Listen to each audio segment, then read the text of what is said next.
Bad news. Your hot investments today will be archaic in the next century. It doesn't matter whether your portfolio is filled with real estate, crypto, or anime girl bathwater. Sooner or later, a new industry is going to become this century's economic juggernaut. In the past, spice, cotton, and oil were the big moneymakers, and now it's silicon, space, and AI. So, what were the biggest industries of the past, and what secrets do they hold about the future of finance? Surely, something has been a reliable trade since the dawn of the Stone Age. Chapter 1. Olive Oil Oligarchs. Before money, there was industry. In the Stone Age communities, flint was the hot commodity. Tribes eagerly traded the durable sharp rock with each other because it was perfect for weapons and tools. This harvestable resource was literally the difference between life and death. But it wasn't long before the pointy rock industry was supplanted by agricultural startups. The shift from hunter-gatherers to farmers was the first industrial revolution. Villages transformed into civilizations in the blink of an eye. Slowly but surely, humankind spread across the lands thanks to the hottest items in the market: fruits, vegetables, and livestock. But the real key to success was having produce not available in your area. Once the early version of nations and cities formed, the interest in exotic luxuries took root. Cavemen may have been content with shell beads for street cred, but during the 1st and 5th century, clout came from spices, silks, and sweet olive oil. By classical era standards, access to an olive grove was like buying Amazon stock back in 1994. With demand growing, the Silk Road trading route started to form, and the Mediterranean became the Wall Street of the ancients. However, China, India, Persia, Arabia, Africa, and Europe traded more than just resources. They swapped coin for art, fashion, and music. As culture exchanged, so did ideas of accounting, finances, and business. To think the likes of Roman Egypt would have not become giants had it not been for cavemen swapping pointy rocks for coconuts. So it's time to learn how history works as we audit humans' accounting ledgers and calculate the biggest industry in every century. Chapter 2. Aggressive Expansion. Land is more than dirt, it's real estate. As soon as humans figured out that they could get more stuff by stealing it from neighbors, the feudal system became the new way of life. But this definition needed a new infrastructure. Spices and silk were good at making friends, but not good at defeating enemies. Whoever had the biggest stick was able to beat off competitors. Enter craftsmen. Anyone who could smith a sword or build a chair had more value than the peasants toiling in fields. Value changed from what you could find or grow to what you could make. This was the real start of manufacturing. The economy became more inward-facing. Self-sufficiency was the name of the game, with local production meeting local needs. Why import fancy vegetables on the Silk Road when serfs can grow something just as good? The luxuries of old had become more mundane, everyday items, at least in the hands of the ruling classes. Now, the big money makers were weavers and carpenters, butchers and potters. These were the richest guys around, until tax day. But as much as technology and culture had advanced since the early years, things plateaued due to the constant squabbling Games of Thrones. Life trudged on like this for a while until some bright spark realized, hey, just because we want to kill each other doesn't mean we can't be business partners. We now turn your attention away from our scheduled programming to bring you a message from our sponsor, Compounded Daily. Friends, each week there's a bundle of riveting tales that regrettably can't make their debut here, all due to the whims of the YouTube algorithm. But fret not. By enlisting in my brand new and absolutely free email newsletter, you'll be in the know with stories like the intriguing inception of a VC fund by our allies at NATO. This newsletter, dear viewers, will traverse the exciting worlds of finance, business, and economics, ensuring you're always in the loop. If the topics discussed here pique your interest, then rest assured, you'll find the newsletter a delightful read. It's not only enjoyable, but also enlightening, offering you fresh insights from yours truly, a seasoned veteran in the investment banking world. Becoming a part of our newsletter family is as simple as 1, 2, 3, folks. Simply use the link provided in the description, make your way to compoundeddaily.com, and then sign up with the email you use the most. Chapter 3. Money is the root of all medieval. Welcome to the birth of the global market, a time when the Silk Road transformed from a mom-and-pop store into an Amazon fulfillment center. Forget farmers and craftsmen. Merchants were the keepers of big business. Thanks to the renaissance of trade, the elite dined on the exotic likes of pepper, cinnamon, and cloves. The spice routes of yore became the new avenues of bustling wealth. Art, music, war. It was back and better than ever. Now was the time for opulence. Luxury silk was imported all the way from Asia, and often worth more than gold. Speaking of which, the mines in Africa uncovered many more precious stones and minerals, fueling currency minting and jewelry making. Mountains of gold coins and jewels decorated the royal courts of medieval Europe and the Islamic world. The Stone Age may have wanted pointy rocks, but the Renaissance was about shiny stones. Lords and monarchs drenched themselves in jewels and bling their Roman relatives could only dream of. But being a merchant was more than opening a shop and being a middleman. You were an explorer with adventure at heart who navigated treacherous routes, outwitted bandits, and returned home with treasures untold. Assuming you lived to tell the tale, your net worth gave you the power of a king. But what happened when the market got crowded? Chapter 4. New World Net Worth. As the 17th century approached, trade was itching for a shakeup. Goods like foreign spices, high-end textiles, and luxury ceramics had become so accessible that the novelty wore off. However, change was on the horizon, literally. Naval technology ushered in the age of discovery, which meant new territory to explore, new goods to find, and new fortunes to be made. Gold and silver from the New World fueled economic growth in Europe, while spices like nutmeg and ginger became statuses of wealth. Even beaver fur and tobacco became hot new commodities.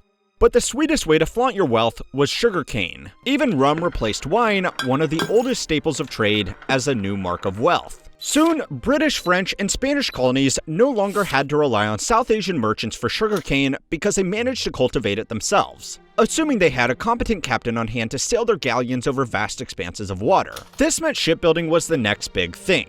All other trade depended on it. In the same way that the horseshoe once proved that craftsmen were the economic backbone, now mighty sailboats showed craftsmen were back on top. Ironic, isn't it? Merchants shove carpenters out of the spotlight, but now pay woodworkers top dollar for fancy boats with big holes for their loot. Yet, big as this expansion was, it still required excessive manpower. The moment someone figured out to streamline manufacturing, we'd surely be in the age of the industry. Chapter 5.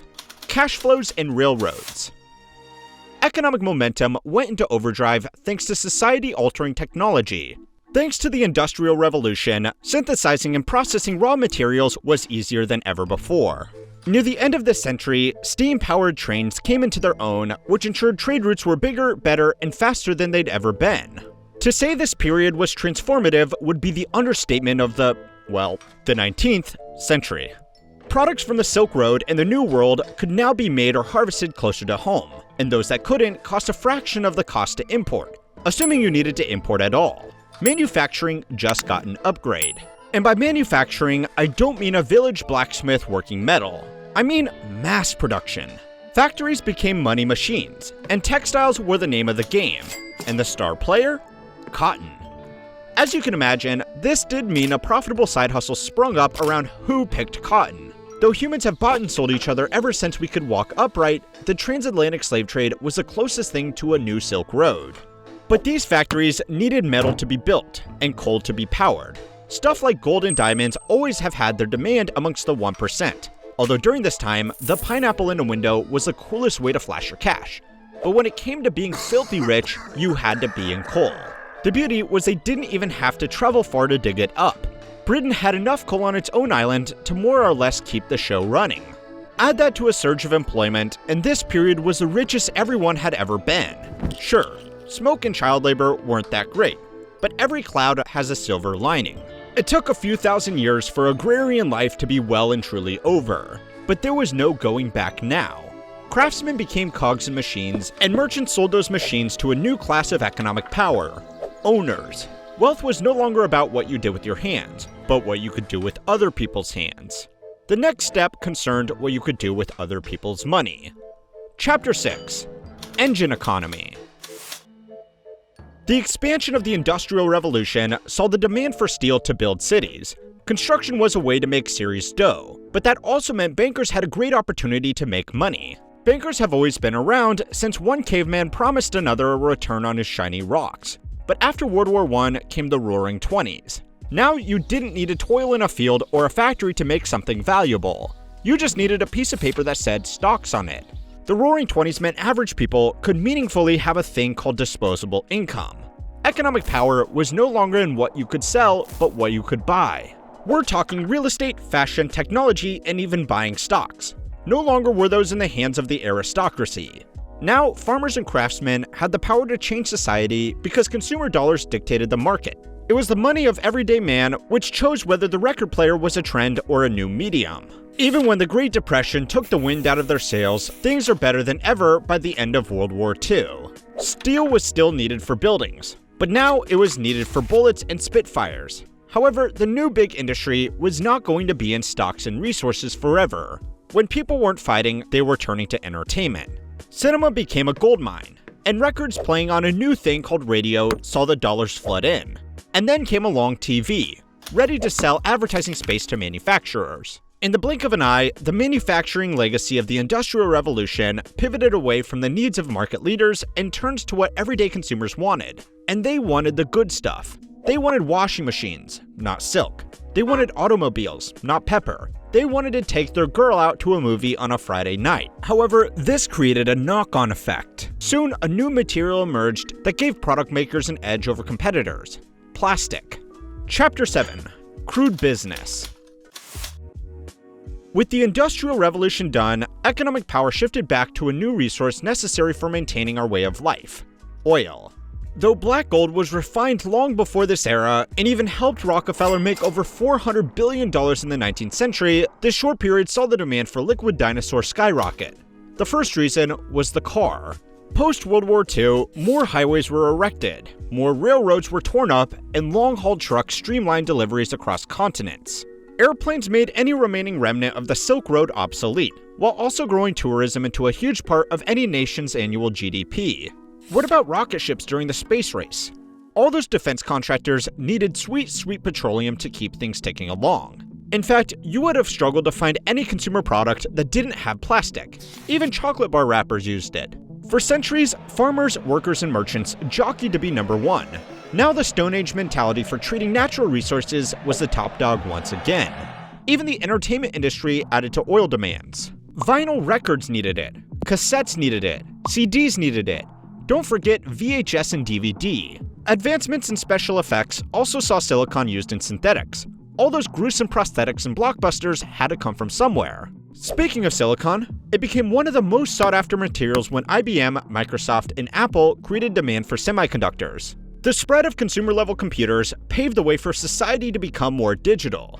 Knowledgeable jobs like office work became the go-to employment for a stable income. Farming and construction were out. Advertising and business management were in. But by far the newest big industry to emerge was drugs. Mind-altering substances and their illegal businesses have more or less been around forever. But the likes of cocaine, weed, and heroin didn't become billion-dollar industries until the later half of the 19th century. And what about the legal side? Owning a pharmaceutical or healthcare provider could make you as much money as Pablo Escobar. And even he transported his merchandise using the same tech that everything else was using, which all relied on, you guessed it, oil. For a period marked by the emergence of new, powerful industries, every single thing needed petroleum to run. You can almost understand why they thought things were never going to change. Chapter 8: Future Earnings. Depending on who you ask, oil is either going to be phased out or renewable energy is just a trend. Some say nuclear hasn't had its time to shine, while others are hoping we'll crack nuclear fission before climate change kills us all. In any case, energy will be the biggest industry in the future without question. Think about it. No matter what happens with computers, Bitcoin, or AI, let's be honest. AI is going to be a crazy big industry soon. They all rely on computers. Those things ain't powered by coal. Even if the auto industry goes all in on electrical and the entertainment industry focuses on digital, we will still need gas for space tourism. That's right, space tourism. It might sound like a pipe dream, but with how fast tech improves, you could become the first trillionaire by setting up a hotel room on the moon. And that's just the consumer side. Companies are already gearing up to mine asteroids, so maybe the next big resource will become one which hasn't been discovered yet. This means that in the coming century, the biggest industries on the planet won't even be on the planet. And where there's infrastructure, there's business. Bezos, Branson, and Musk are the current big names working to make space travel a viable business. But we may see more billionaires throw their hat in the ring if AI continues trending.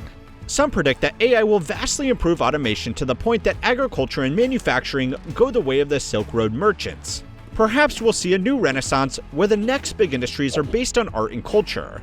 After all, merchants are making money selling money. Well, digital money. So why do we need physical goods anyway? Entertainment is subscription-based. Washing machines can be rented. Business is becoming more service-focused. To some, this is merely a case of business evolving with the times. To others, it's the death throes of an economic system about to become obsolete. I mean, it happened before, right? What do you think? Is AI the new game changer, or will the next big natural resource keep humanity on track? Let us know what you think in the comments section below. Every century saw great new technologies being developed, but with every new technology, there's a black box of understanding its capabilities, which opens the doors for a new wave of scammers. Go and watch our video on the history of scams to understand how each scam fit within each of these technological innovations. And don't forget to like and subscribe to keep on learning how history works.